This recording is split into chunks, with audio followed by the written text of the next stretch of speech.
जब किसी खिलाड़ी का सर मेडल पहनने के लिए झुकता है तो सारे हिंदुस्तान का सर ऊंचा उठ जाता है। जब किसी खिलाड़ी की धड़कनें बढ़ती हैं तो सारे हिंदुस्तान का दिल थम जाता है। जब कोई खिलाड़ी जीत के करीब होता है तो सारे देश के हाथ एक साथ दुआओं में उठ जाते हैं। एक खिलाड़ी सारे हिंदुस्तान को एक कर देता है।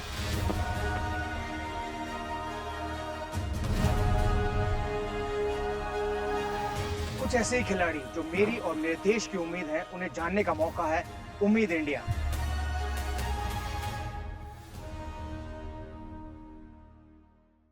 बॉक्सिंग एक ऐसा खेल है जिसमें ना बैट है ना रैकेट है, आपकी बॉडी ही खेल का मैदान है। इसी पे मार खाना है, इसी से मारना भी है। इसमें ताकत भी चाहिए और हिम्मत भी, चुस्ती भी चाहिए और फुर्ती भी। बॉक्सिंग एक ऐसा वायलेंट गेम है जो शांत दिमाग से खेला जाता है।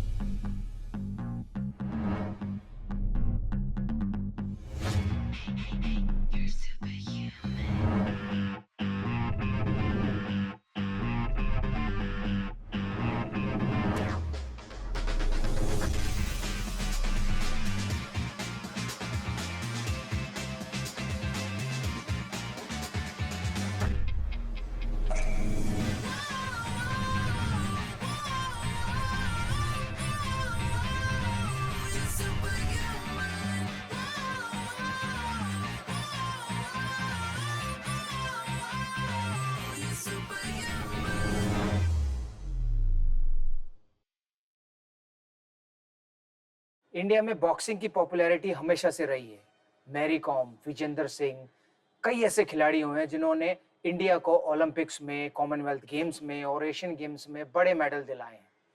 ऐसे ही खिलाड़ियों में से एक खिलाड़ी हैं ओलंपिक्स में क्वालिफाई करने वाले youngest Indian boxer Shiva Thapa. Welcome to Ummeed India Shiva.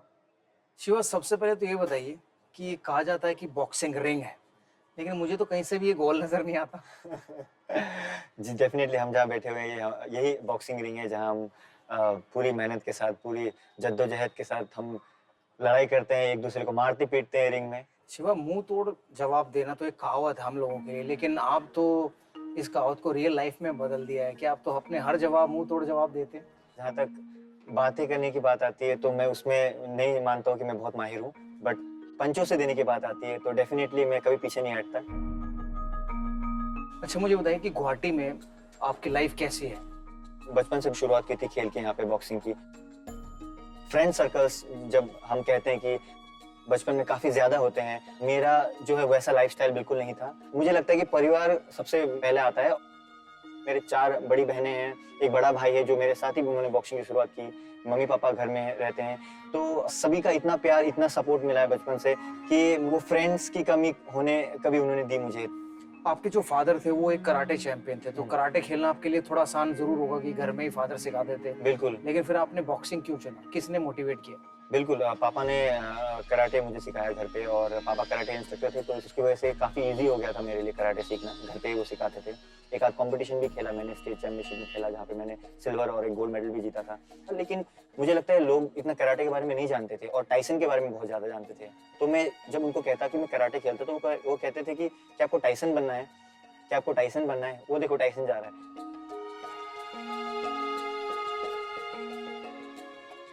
मुझे नहीं पता था टाइसन कौन है। तो जब मुझे वाकई में पता चला कि टाइसन एक बॉक्सर है और बॉक्सिंग एक गेम होती है जो सिर्फ पंचों के साथ और मुक्कों के साथ खेली जाती है, पैर उसमें यूज नहीं होते, तो तब जाके मुझे थोड़ा इंटरेस्ट आया। फिर मुझे बॉक्सिंग में दिलचस्पी तब हुई जब मुझे पहली बार पंच लगा और मेरे नाक से खून निकला। तब पहली बार दिलचस्पी बढ़ी या कम हुई? तब पहली बार मुझे मेरी दिलचस्पी बढ़ी, क्योंकि मैंने जब खेला तब मुझे हमारे जो ट्रेनर थे, बेसिक कोच मिस्टर अमर डेका सर, गुवाहाटी साई में, उन्होंने हमें ट्रेनिंग कराया। तो 6-7 महीने तक तो उन्होंने हमें फाइट करने को नहीं दिया, बस बेसिक जो स्किल्स होती है बॉक्सिंग, किस तरह के ऑन गार्ड पोजीशंस होते हैं, कैसे स्टेप्स लेते हैं, वो सब सिखाया उन्होंने। तो 6-7 महीने बाद जब उन्होंने पहली बार रिंग में चढ़ाया और मुझे फाइट करने को दिया, तो मुझे पंच लगा और लगते ही नाक से खून निकला मुझे थोड़ा। तो खून निकलते मुझे गुस्सा आने लग गया। वैसे मैं थोड़ा शॉर्ट टेम्पर्ड हूँ, फिर मैंने भी मुक्के बरसाए। तब मुझे लगा कि थोड़ा नहीं, मुझे ऐसे कोई कैसे मार सकता है। तो छोटी छोटी चीजें हुई जो मुझे बॉक्सिंग करने में और ज्यादा मजबूर किया इन्होंने। अच्छा, आपके भाई भी बॉक्सिंग करते? हाँ जी।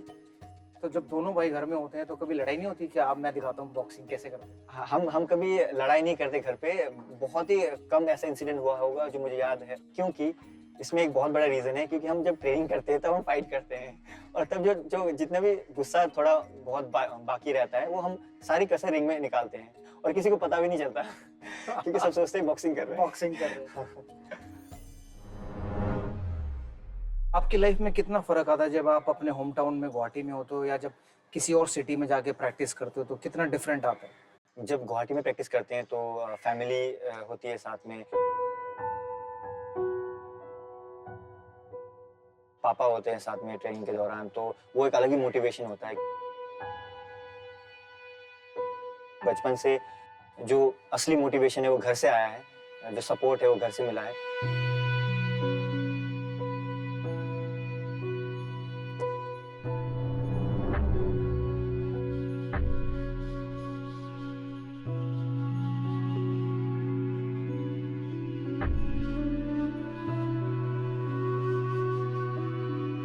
काफ़ी अलग है, काफ़ी हद तक, बहुत, मैं मानता हूँ कि बहुत ही ज़्यादा डिफरेंस है।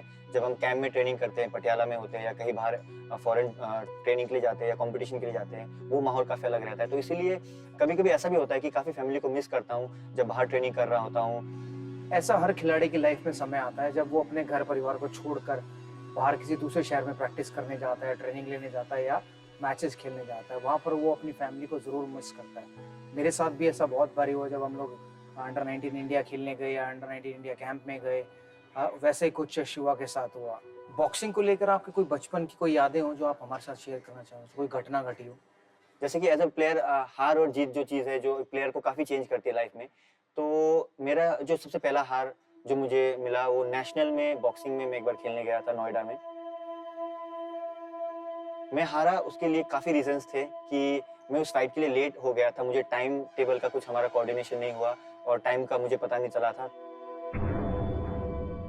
तो मेरा जो खिलाड़ी है वो रिंग में पहले पहुंच गया और मैं वहां पहुंचा ही नहीं था स्टेडियम में। तब मैं वार्म अप भी नहीं हुआ था उस टाइम, मैंने ना स्ट्रेचिंग नहीं की थी, बस मैंने किट्स पहने और रिंग पे चला गया।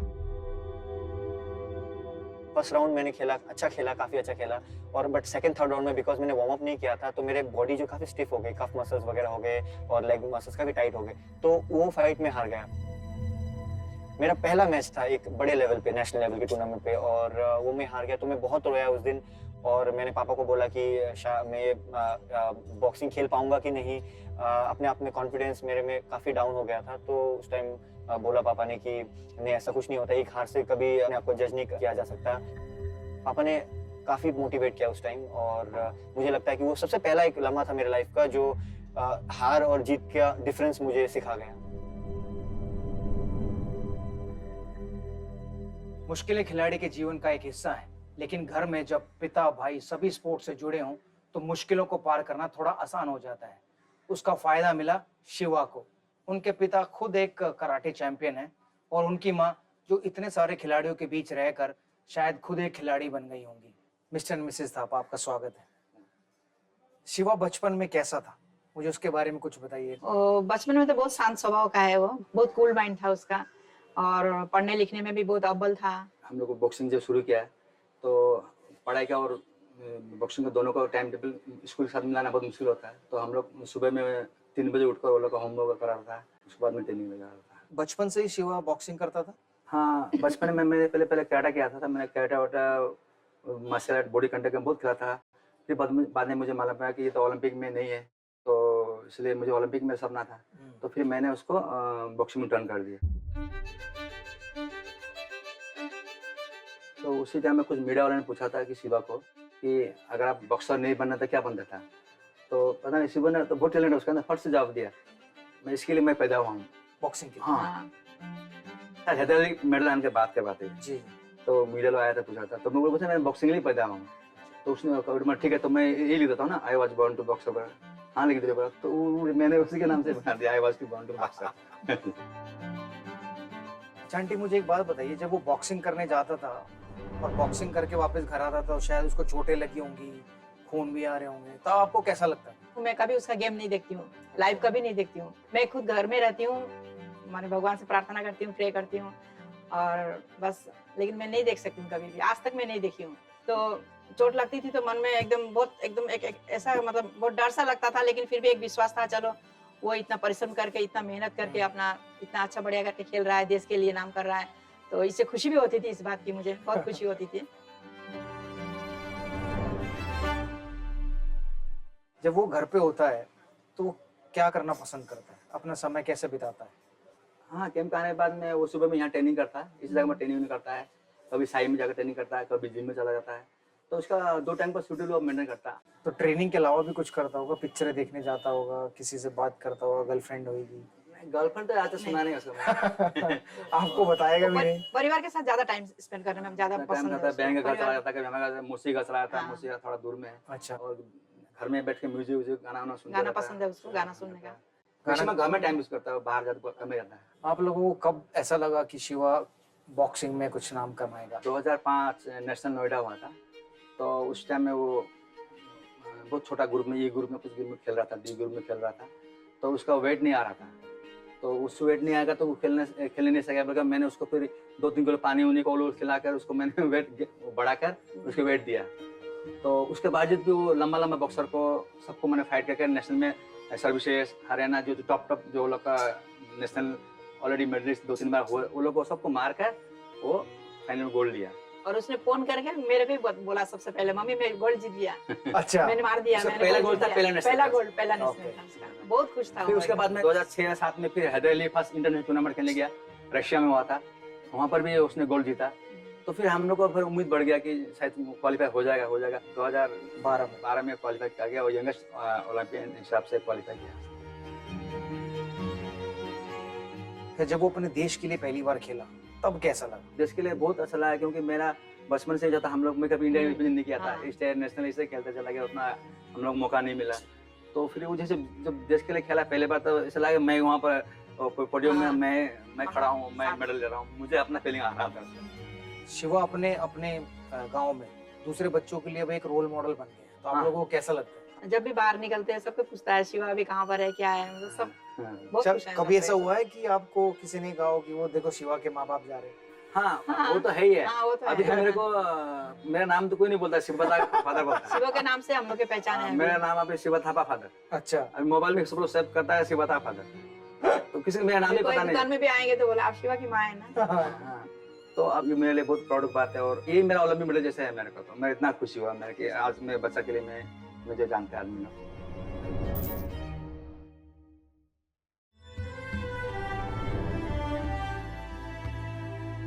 I feel very proud when देश के लिए हम बाहर जाके परफॉर्मेंस करते हैं और मेडल जीतते हैं बड़े इवेंट में। इतने वेल विशर्स हैं, इतने दुआओं के साथ हमें भेजते हैं और अच्छी परफॉर्मेंस के साथ और मेडल के साथ वापस आते हैं, तो काफी अच्छा लगता है।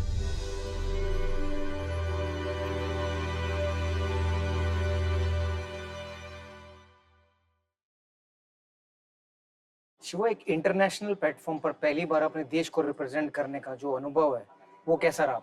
बहुत बहुत बढ़िया अनुभव था, और विदाउट एनी प्रेशर मैं कहूँगा। हालांकि खिलाड़ियों को मुझे जहाँ तक लगता है कि बाहर जब आप पहली बार भारत को रिप्रेजेंट करने जाओ तो एक प्रेशर बहुत रहता है, बट मुझे कोई ऐसा प्रेशर फील नहीं हुआ जब पहली बार मैंने खेला। हालांकि बाद में हुआ प्रेशर जब खेलता गया। अच्छा, आपकी इंटरनेशनल जर्नी की शुरुआत कहाँ से हुई और उसका सफर कैसा रहा अब तक?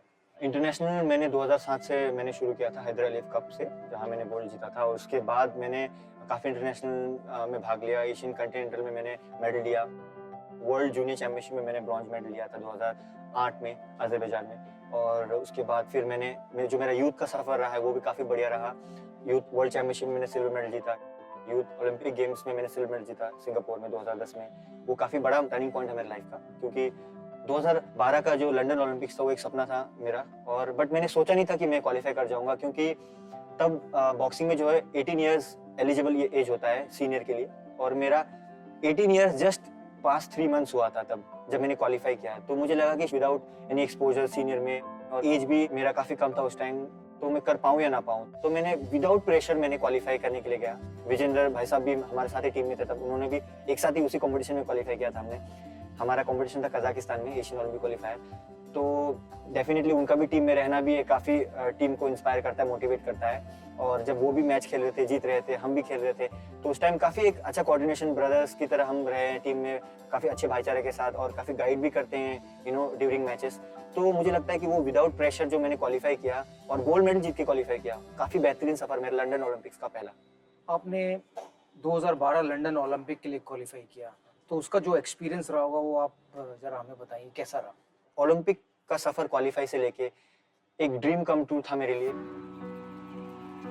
इतने सारा मीडिया का कवरेज, घर पे पूरे परिवार का इंटरव्यू वगैरह टीवी पे, और ओलंपिक में जब मैं खेलने गया, लंदन ओलंपिक में मेरा पहला ओलंपिक्स, मैंने जब पहली बार उसेन बोल्ट से मुलाकात की वहाँ पे गेम्स विलेज में, माइकल फेल्प्स से मुलाकात की, तो मेरे लिए बहुत ही ब्लेस्ड पल था मेरे लिए, क्योंकि जिस तरह से कॉन्वर्सेशन उन्होंने थोड़ी देर के लिए 2 मिनट के लिए की। हम डाइनिंग हॉल में जाते हैं, जब डाइनिंग हॉल में खाना खाते हैं तो वहाँ पे हम मिलते हैं, तो थोड़ी देर हमने बातचीत की, तो उनको मैंने कॉन्ग्रेचुलेट किया, उन्होंने मुझे ऑल द बेस्ट किया। तो एक वाइब जो है, पॉजिटिव वाइब, काफ़ी अच्छा मिलता है।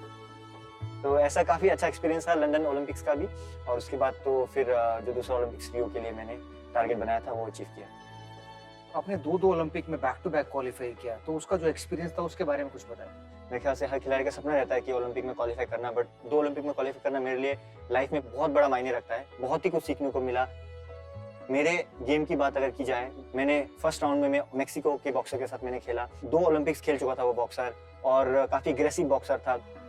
2 राउंड तक मैं लीड कर रहा था। लास्ट राउंड में कुछ चंद सेकंडों में मैंने 2-3 स्कोर, मेरा सेटबैक हो गया, जिसकी वजह से मैं वो गेम हार गया।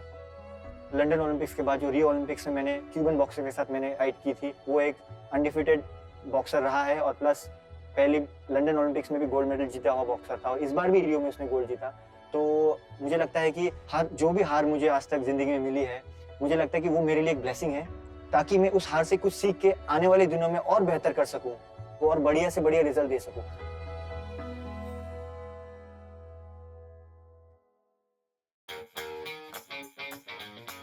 हमारा जो ट्रेनिंग का शेड्यूल रहता है, एवरीडे 3 सेशंस करते हैं ट्रेनिंग के। सवेरे हम 2 से ढाई घंटे करते हैं, दिन में करते हैं 1 घंटे, और शाम को 2 से ढाई घंटे ट्रेनिंग करते हैं।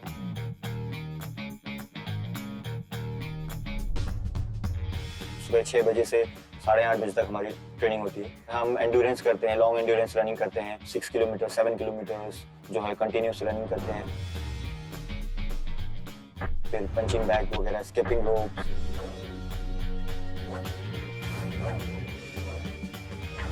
जिम एंड कंडीशनिंग होती है सुबह, और दिन में होती है कभी 11 बजे, कभी 10 बजे से 1-1 घंटे की ट्रेनिंग होती है। काफ़ी इंडिविजुअलाइज ट्रेनिंग होती है।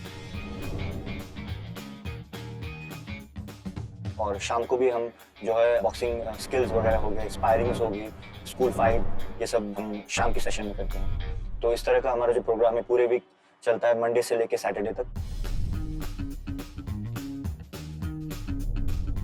किसी दिन हमारी स्ट्रेंथ ट्रेनिंग होती है, किसी दिन एंड्योरेंस ट्रेनिंग होती है, किसी दिन स्किल के ऊपर हम वर्क करते हैं। तो इसी प्रकार जो है हर दूसरे दिन हमारा जो है शेड्यूल अलग अलग होता है। My ultimate aim is to get better every day, to improve in my life and to learn a lot from my mistakes.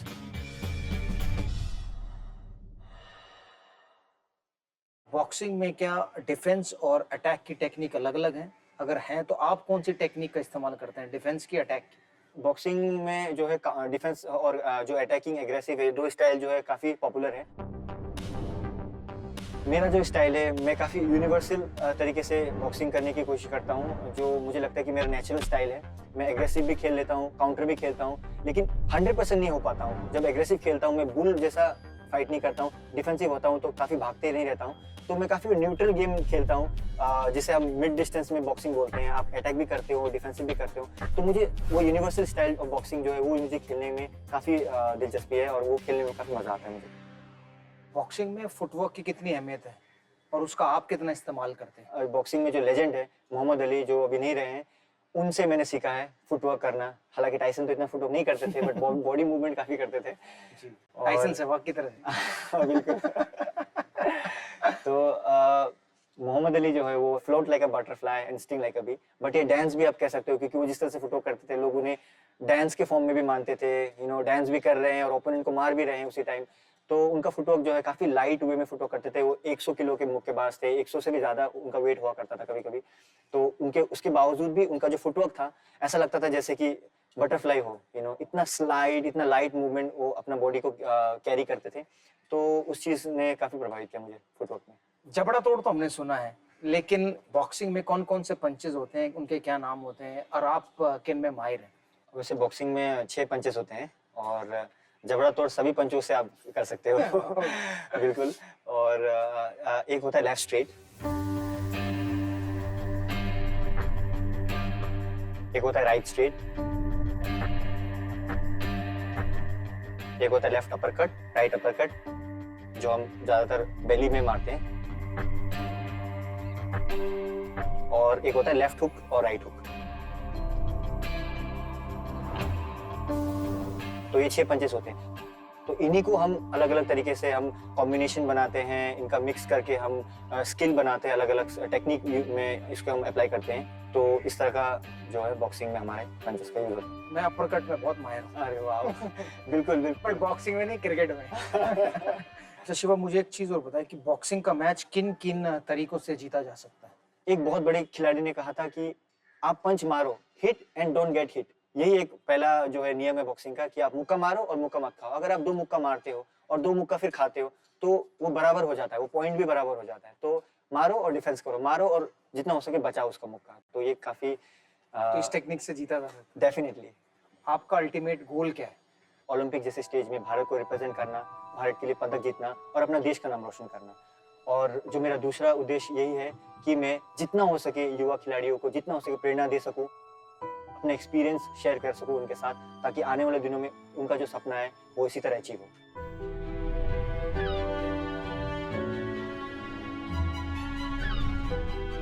दोस्तों, मैं जब शिवा थापा जैसे स्पोर्ट्स पर्सन से मिलता हूं तो एक बात का एहसास हमेशा होता है, भले ये छोटे शहर से हों, इनके सपने बड़े हैं, इरादे ऊंचे हैं, इनकी मेहनत में गहराई है। शिवा के लिए दुआएं कीजिए कि वो देश का नाम ऊंचा करे, क्योंकि जब देश का नाम ऊंचा होगा तो हमारा सर भी शान से ऊंचा होगा। जय Hind. Like, share, subscribe and click on the bell icon to never miss an update from Epic.